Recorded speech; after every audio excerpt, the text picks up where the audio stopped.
we're here on Rapid Fire, getting to know Sam Flamont of Flamont Films. Hey, how's it going? I'm happy to be here. Is it true that the F stands for Flamont? One of them does. Oh, okay, just the first one? Is there multiple Actually, the second Fs? one.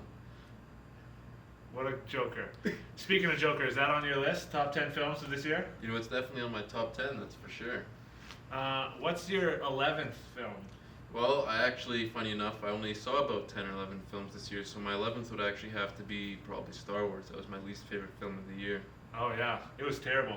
I agree. They had sabers of light. I mean, gee whiz. All right, time for the segment. Golly. Did you have any films or any performances? I mean, that stood out to you this year? Someone who was a breakthrough artist or a good director that you never knew of before? Yeah, so actually, call me crazy. I don't know her name, but it was from Crawl, the lead actress of Crawl. It was a Sam Raimi produced horror film, and you know, horror has always been a genre to kind of surprise me with actors and actresses, and you know, her acting kind of reminded me of the Tomb Raider film I saw a couple years ago, which may not have the best public reception, but I thought it was a quite, you know, content action adventure film. Yeah, who cares about public reception? We only make movies for our moms, right? Exactly. Speaking of movies for our moms, Movies did for our mom. your mom get the one that I sent to her? Oh, which one was that? Now it's time for our segment, Yikes, brought to you by Sonic the Hedgehog, in theaters soon, probably. It's probably gonna be bad. What's the worst movie that you've seen this year? Well, aforementioned, it was actually Star Wars, and most of that comes with disappointment because, you know, I had my hopes pretty high for this one, and unfortunately it felt a lot more like concerning about retconning the previous films as opposed to going forward with a lot of the bold choices made in the second installment. Wow, so you're one of the few people that actually loves the second installment, is that true? Love is a bit of an overstatement, but I appreciate that it tried to switch things up. You heard it here first, he loves it. Yikes, that's yikes.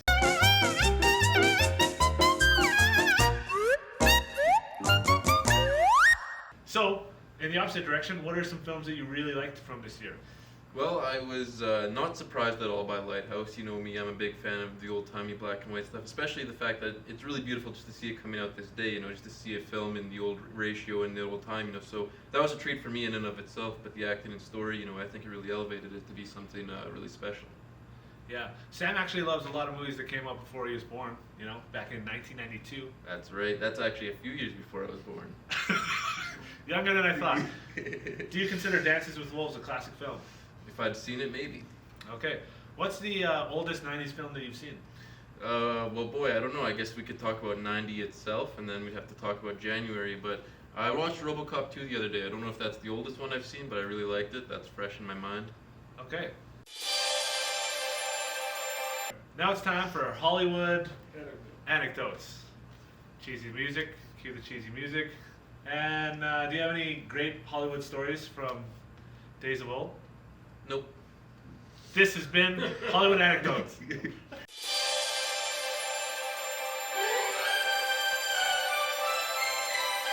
Pop quiz. What eye did Raoul Walsh have covered? Oh boy. What was the first part of the question? I just heard Raoul Walsh.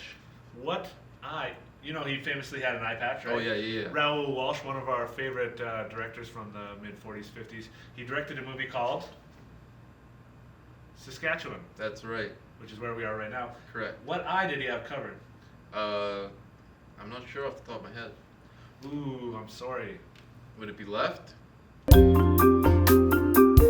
What's your favorite film from this year? Well, it was one I actually saw just a couple days ago, actually. It was 1917. You know, I'm actually a sucker for a good war film, but with that said, they're kind of hit or miss for me. This one was luckily a hit. I was a little nervous only because, given the one-take format, I was nervous it'd be a little tame. Not that I expect blood and guts from every war movie I see, but, you know, I was really disappointed by Dunkirk a couple years ago. I found it to be kind of boring and whatnot, and The British can be. yeah, you know, this was a British film as well, but you know, I think it was very heightened by a very early in the film dramatic scene, which was probably my favorite scene of this year as well. It was very surprising. Just to let me and the people who've seen it know, what location was that scene in? France. I believe the whole movie was in France, but this scene in particular, I mean, I'm looking for a location like the bunker or the house. This was actually during the plane crash scene that's in the trailer. Excellent. 1917. What I love about it, no one cares what I think because I'm the interviewer. I care. If only that were true, and I believed it. That's a double hug.